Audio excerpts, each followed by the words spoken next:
মাইকের আওয়াজ যেখান থেকে শুনছেন, আমি সবাইকে অন্তরস্থল থেকে আরেকবার জানাই সালাম, আসসালামু আলাইকুম রাহমাতুল্লাহ। ঐতিহ্যবাহী মর্শিন্দা এই উচ্চ বিদ্যালয় মাঠে আজকে শ্রমিক কল্যাণের এই সমাবেশ।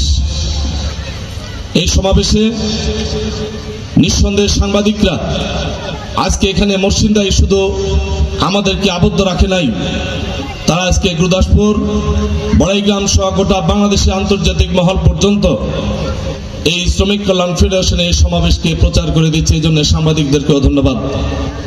এরই পাশাপাশি নিঃসন্দেহে প্রশাসনের ভাইরাও আমাদের এই শ্রমিক কল্যাণ ফেডারেশনের সমাবেশকে বাস্তবায়নের লক্ষ্যে এলএসআই, ডিএসবি সহ বিভিন্ন সরকারের নিয়োজিত প্রশাসনের ভাইরা আছেন, তাদেরকেও ধন্যবাদ।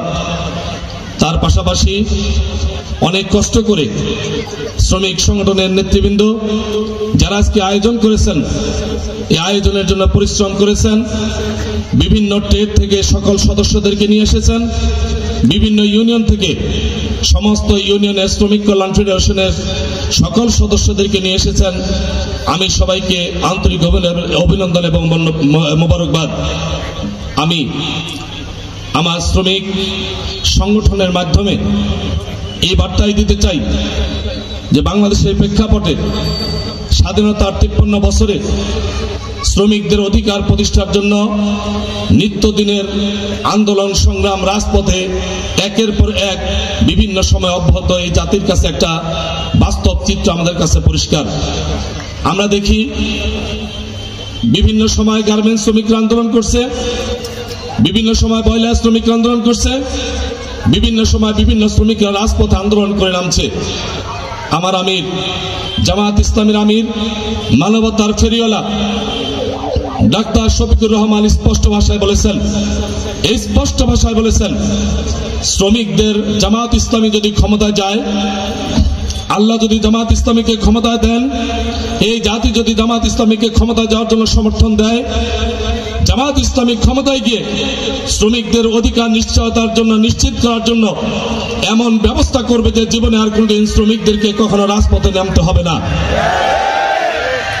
জামায়াত ইসলামী মৌলিকভাবে এটা নিশ্চিত করতে চায় এই দেশের কল কারখানা ইন্ডাস্ট্রি, দেশের অর্থনৈতিক অবস্থানকে যদি গোটা পৃথিবীর সঙ্গে পাল্লা দিয়ে শীর্ষ একটি অবস্থানে নিতে হয়, নিশ্চিত শ্রমিকদের জন্য, শ্রমিকদের অধিকার নিশ্চয়তার মাধ্যমে, শ্রমিকদের ন্যায্য মূল্য নিশ্চয়তার মাধ্যমে তাদেরকে যখন আমরা মূল্যায়ন করব, তাদেরকে যখন আমরা মূল্য দিব, তাদেরকে যখন আমরা সম্মান দিব, শ্রমিকদের ঘাম শুকানোর পূর্বে তাদের মজুরি দেওয়ার কথা আমার রাসূল বলেছেন, সেই সুবাদে তাদের ন্যায্য মূল্য প্রতিষ্ঠা যখন করা হবে, তখনই দেশের অর্থনৈতিক অবস্থা গোটা পৃথিবীর মধ্যে শীর্ষ একটা অবস্থানে যাওয়া সম্ভব।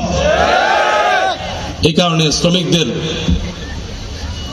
শ্রমিকদের সামনে আমি কথা বলছি যে শ্রমিকদেরকে অর্থ দিয়ে কিনা যায় না, যে শ্রমিকদেরকে হুমকি দিয়ে থামানো যায় না, যে শ্রমিকদেরকে নিয়মতান্ত্রিক ভাবে হুমকি ধুমকি বিভিন্ন কার্যকলাপের মাধ্যমে অধিকার নিশ্চয়তার জন্য এই শ্রমিকদেরকে কোনোভাবে দমানো সম্ভব হয় না, সেই শ্রমিকদের সামনে আজকে আমি কথা বলছি।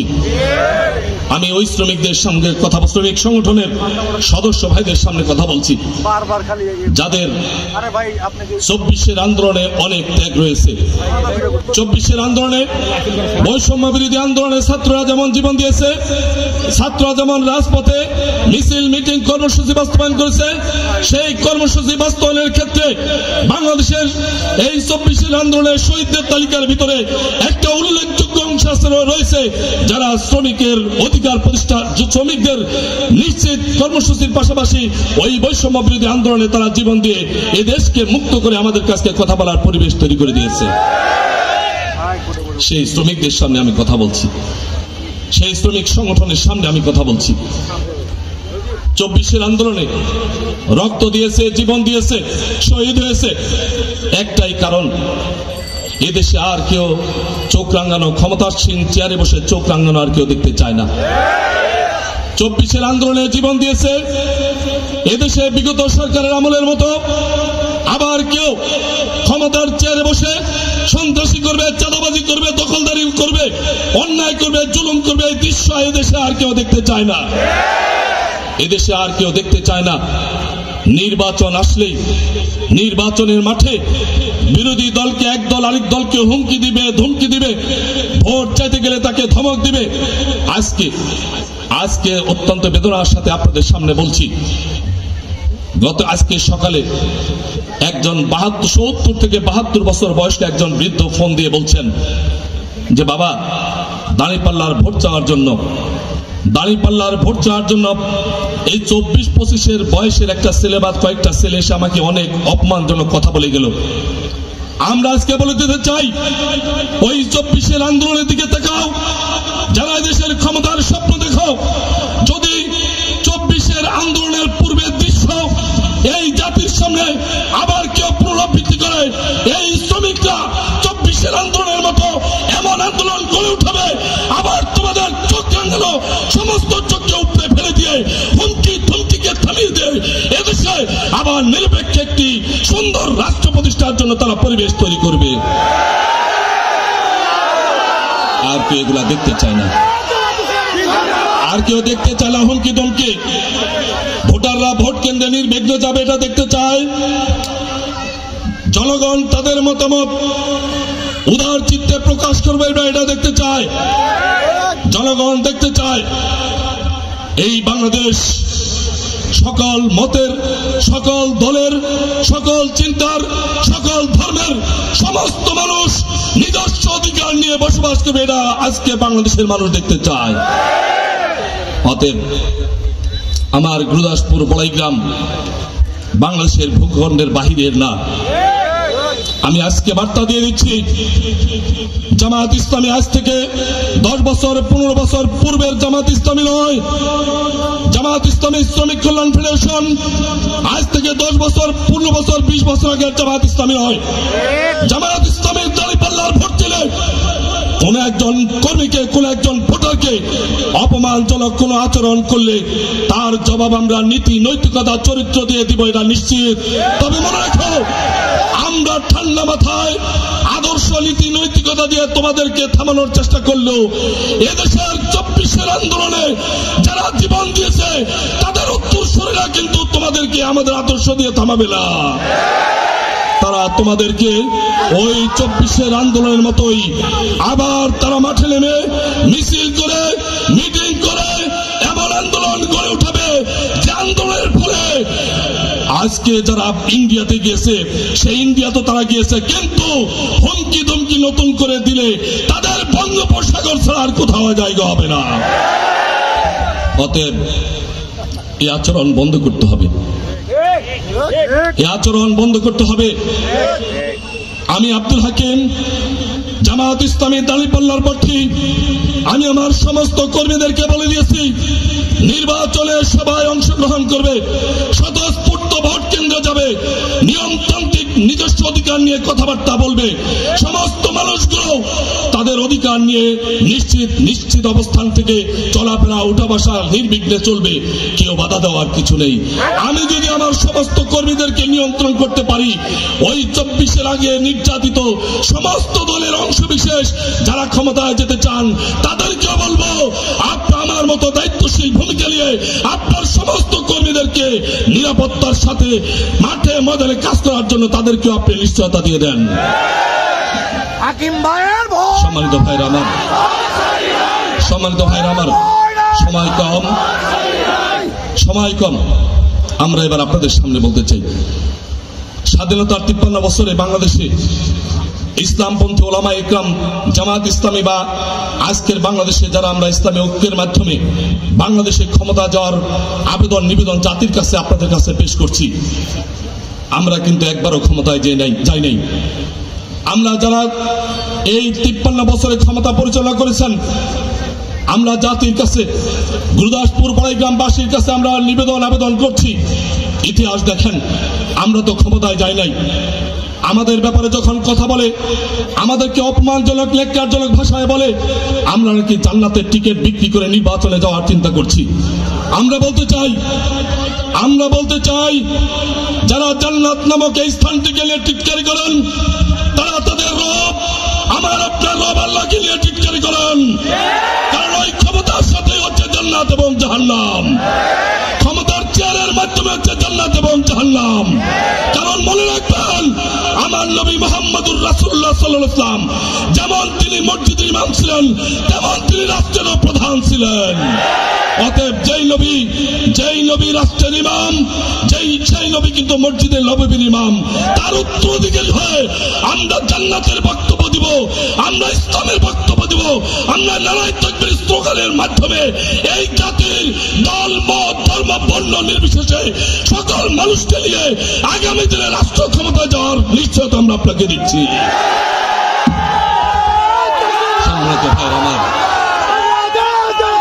সংগ্রামী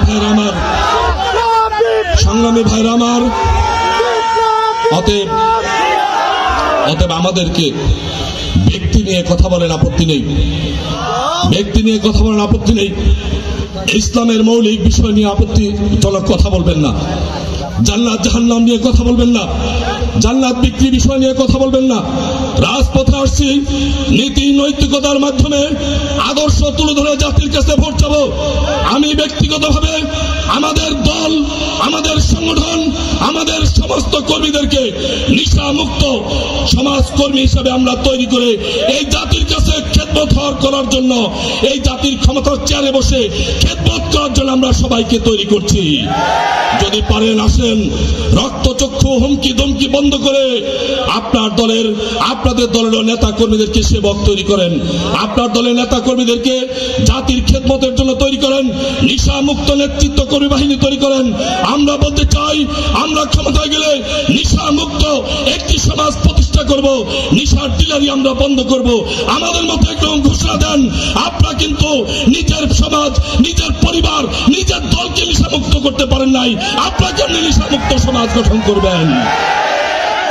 অতএব আমরা ব্যক্তিগতভাবে আপনাদের কাছে বিনয়ের সাথে আবেদন করছি, নিশামুক্ত সমাজ গঠনে আজকের বাংলাদেশের পীর মাশায়েখ আলেরা, ইসলামপন্থী কাওমি আলেম, আলিয়ার আলেম সবাই একত্রিত হয়ে আমরা আজকে আপনাদের কাছে আবেদন করছি, একটি বারের জন্য আমাদেরকে পরীক্ষামূলক রাষ্ট্র ক্ষমতার জন্য চেয়ারে বসানোর সুযোগটা দেন।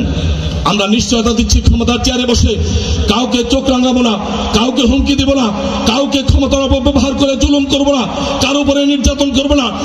রাস্তাঘাটের উন্নয়নের ক্ষেত্রে 1 বছর না যেতে যে রাস্তা ভাঙা হচ্ছে, এই সমস্ত রাস্তা আমরা নির্মাণ করব না। আমরা যে রাস্তা নির্মাণ করব সেই রাস্তা টিকসই মানসম্মত রাস্তা হবে। কারণ আমরা নিশ্চয়তা দিচ্ছি, বরাদ্দকৃত রাস্তা থেকে 1 টাকা কমিশন আমরা খাবো না। আমরা বয়স্ক বিধবা প্রতিবন্ধী ভাতার ক্ষেত্রে নিশ্চয়তা দিচ্ছি, 100% ন্যায্যতার ভিত্তিতে সকল মানুষের দোরগোড়ায় আমরা সেই সেবা পৌঁছে দিব। আমরা নিশ্চয়তা দিচ্ছি সরকারি বরাদ্দের কৃষি পণ্য সহ সমস্ত বরাদ্দকৃতকে আমরা ন্যায্যতার ভিত্তিতে আমার দল জামাত ইসলামী করলেই পাবে। অসম্ভব দলের মতের চিন্তার ধর্মের উদ্যোগে যারা ন্যায্যতার ভিত্তিতে পাওয়ার যোগ্য তাদেরকে আমরা ন্যায্যতার ভিত্তিতে পৌঁছে দেব, এই নিশ্চয়তা আমরা দিচ্ছি। অতএব শ্রমিক ভাইরা, তোমাদেরকে বলতে চাই, তোমরা আগামী দিনের এই রাষ্ট্র ক্ষমতা পরিচালনার জন্য একজন হাতিয়ার। তোমরা আগামী দিনের গুরুদাসপুর এবং বড়াইগ্রামের ওই ক্ষমতার চেয়ারে কারা বসবে? তোমাদের ত্যাগ, তোমাদের তিতিক্ষা, তোমাদের চেষ্টা, তোমাদের কষ্ট, এর মাধ্যমে নিশ্চিত হবে আগামী দিনের ওই চেয়ার। সেই শ্রমিকদের মাধ্যমে আমি গুরুদাসপুর উপজেলার প্রতিটি ওয়ার্ড, প্রতিটা ইউনিয়ন, প্রতিটা ট্রেডের সমস্ত সদস্য ভাইদেরকে বলতে চাই, আগামী দিনের ওই ক্ষমতার চেয়ারে বসানোর ক্ষেত্রে যেহেতু তোমাদের ত্যাগটাই সবচেয়ে কঠিন ত্যাগ, তোমাদের তিতিক্ষা সবচেয়ে কঠিন তিতিক্ষা, তোমাদের কষ্ট সবচেয়ে কঠিন কষ্ট, যেই কষ্টের মাধ্যমে আগামী দিনের ওই নিরপেক্ষ, নির্দলীয় এবং সৎ যোগ্য মানুষকে চেয়ারে বসাবো, সেই ক্ষেত্রে তোমরা কি রাজি আছো মাঠে মধ্যে কাজ করার জন্য? আলহামদুলিল্লাহ, আলহামদুলিল্লাহ। আমি আমার প্রতিটি শ্রমিক ভাইকে বলতে চাই, প্রত্যেকে এক একজন আব্দুল হাকিম হয়ে মাঠের ময়দানে কাজ করবেন, রাজপথে ভূমিকা রাখবেন, কারো হুমকিতে রক্তচক্ষুতে ভয় পাবেন না। আমানতু বিল্লাহি আমরা ঈমান এনেছি আল্লাহর প্রতি, ইন্নাল্লাহা আলা কুল্লি শাইইন কাদির। সে আল্লাহর পরিচয় হচ্ছে তিনি হচ্ছেন সর্বশক্তিমান আল্লাহ। যে আল্লাহ সর্বশক্তিমান, সে আল্লাহকে যারা ভয় পায়, দুনিয়ার কোন রক্ত চক্ষুকে ভয় পায় তাদের জন্য জায়েজ নেই। অতএব আমরা কাউকে ভয় না পেয়ে অকুতোভয় সৈনিকের মতো খালিদ বিন ওয়ালিদের উত্তরাধিকারী হয়ে এই ময়দানের বিজয় ছিনিয়ে আনার জন্য আমার প্রত্যেকটি শ্রমিক ভাই এক একজন সৈনিক হয়ে বিজয়ে না আসা পর্যন্ত মাঠে ময়দানে সকল কাজের ঊর্ধ্বে এই নির্বাচনী কাজকে সবচেয়ে অগ্রাধিকার দিয়ে কাজ করবেন ইনশাআল্লাহ। এই আশাবাদ ব্যক্ত করে সবার সুস্বাস্থ্য এবং দীর্ঘায়ু কামনা করে আজকের এই প্রোগ্রামে সবাই অনেক কষ্ট করে আসার জন্য আমি মোবারকবাদ জানিয়ে আমি আমার কথা এখানে শেষ করলাম। খোদা হাফেজ। বাংলাদেশ জিন্দাবাদ। বাংলাদেশ শ্রমিক কল্যাণ ফেডারেশন জিন্দাবাদ। আসসালামু আলাইকুম রহমতুল্লাহি ওয়া বারাকাতুহু।